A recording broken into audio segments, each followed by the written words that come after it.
Hey there, welcome to the FamBoss Frequency. I'm Chris, your host, and today I got a special short for you.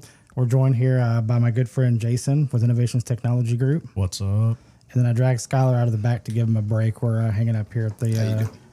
good to see you. So I want to talk to you about guerrilla marketing, and that's a topic that's kind of near and dear to my heart because it's back in the day when we didn't know anything, we just did whatever we could to bring people into the store. So Jason and I have a long history of doing silly things to bring people in to make money. I think... Wait, silly things that work. That's fair. To make money. This was before SEO and AI and all that. So one of the first things we ever did on Fridays, we used to have our prepaid customers that would come in because they got paid every Friday. And they would always buy a phone card. And you could buy a 10, a 30, a 50, or $100 card through T-Mobile. If you bought a $30 card or more, you got a free piece of chicken. And we went down to KFC and bought a bucket of chicken, and you could pick out whichever piece you wanted. It was yours, not a problem. So we literally had people that would come every Friday on their lunch break to buy their phone card and get a free piece of chicken. And we get buckets of chicken. They ate lunch at the Echo Wireless. Serious business. Just serious, yeah. I mean, it's crazy. And then on Saturdays, we were open on a shorter window. We had to make more money. Jason would go around to the people that were getting their nails done in the parking lot. So you guys need phone cases, you need a car charger, this, that, and the other. And that's really how we would drive people in to start with. Like, oh, we just thought y'all hooked up phones. I'm like, we do, but check this out. You can get this Nokia case. You can do, I mean, there's so many things you could do to your phone back in the day. And that's how we made our money. Like, that was the real thing. Yeah. And so that was kind of how we led into that. So, or I'd be out at the club and I'd bring people into the store at 1 in the morning. I've heard about this. Yes, it works. But our numbers were good. And see, in those days, we were what they called a multi-carrier store. So we sold Cellular One, VoiceStream, Suncom. We had 5 different carriers at one point. And out of those 5 carriers, we had to hit numbers for every single one. So we may have to do 50 for one, 40 for another. And these were our minimums we had to do every month. So we had to get real creative. So time moves on. Cellular One got bought out by Verizon, if I'm not mistaken. Alltel kind of changed how they were doing business. And we went from 5 carriers down to 3. And the requirements were absolutely insane. And the money was not there anymore. We were making, $250, $300 a unit at one point. Yes. And then we were making, $175 on a 3-line family plan. I'm like, this is stupid. So I skipped out. Jason saw what was going on before I did in that regard and took over a little spot at the mall and was selling accessories. And then we teamed up later on down the road at a little place called Verizon Indirect. And we worked the store. And one Saturday, we worked the store. We absolutely worked the store. We We were a business within a business. That's how they taught us. That's how we were trained. And by God, I had owned a business. I knew what it take to run a business. So I used their resources to market my business. And I did. And so one Saturday, the mall was packed. And I'm talking about it was packed. So we get this great idea because people were just walking by the store. And I'm like, hey, do we have some of those little boards that are, yeah. Okay, so we went and got a shoestring and we made a sandwich board that had the Verizon. Out of nothing, out of 2 shoestrings and some posters, and this thing was heavy, by the way, because apparently I was the new guy, so I had to drag it around. So I put this thing on and we proceed to, walk around the mall. Ice skating rink. We were walking around the ice skating rink. Oh, we were doing laps, son. Yeah, we were. It was a whole lot. So,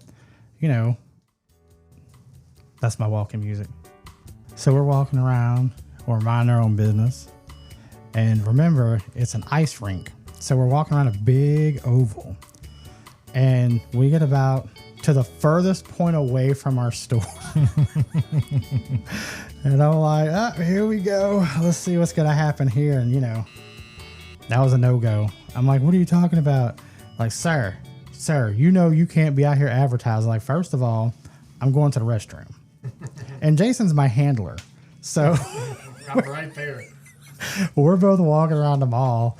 And he's like, you can't do that. And I'm like, I'm going to take a leave, brother. Like, I got to go to the bathroom. Like, I'm dead. You going to the bathroom with a sign on? I'm like, well, I was standing in front of my store. And I don't have a bathroom in my store. Like, what do you want?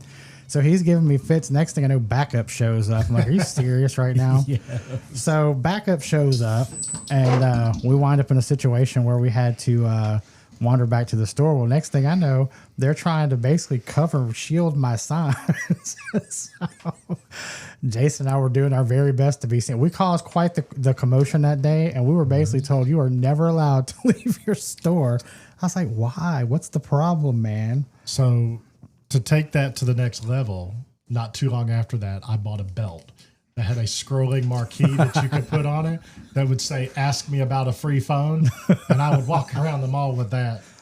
And I'm like, that's just my belt. What would you want me to do? You want me to wear a different belt? You go buy me a different belt and I'll go wear a different belt. But until then, this belt will have to do. And dude, that mall, believe it or not, I know if you haven't been to a mall in a while, you're like, oh, it was back in the day. Yeah, it absolutely was back in the day. And we figured out real quick, I guess it was a couple months later, we were in Birmingham at the big like little corporate sales meeting and so forth. And what it was they wanted us to pay to advertise throughout the mall, like the tabletop tents and things like that. And so when we got back to like, guys, get creative. Because again, you know, we're basically a business within a business. They're like, we're not marketing people. You guys know your store. You know your market, blah, blah, blah. I'm like, that's awesome. Now we got to figure this crap out. Right. So we did. And we went back and we're like, hey, how much does it cost? And then when we started asking questions collectively as a team, so there was 4 of us, I think, at that time. 4 people work in 2 stores. We were at both malls. One mall wasn't that great. Actually, the Montgomery Mall is on deadmalls.com, by the way. Go check that out. Yeah, it really is. Look at that. It's pretty deadmalls.com. We have no affiliation with that. That's just where I go to see Dead Malls. It's pretty awesome. So we worked both. We knew Montgomery Mall, there really no reason to really advertise there because the people that came in there were there to pay their bill. That was it. We weren't selling anything. And if we did leave the store long enough to advertise, we'd come back, stuff would be missing. So there's that. I locked this gate before I left, I swear. So we're like, okay. So then we met with the marketing people at the mall, and they're like, yeah, you can do tabletops for this much and that, and yada, yada. And it was like a lot. Like, it was outrageous. And you couldn't just do it for a couple of months to try it out.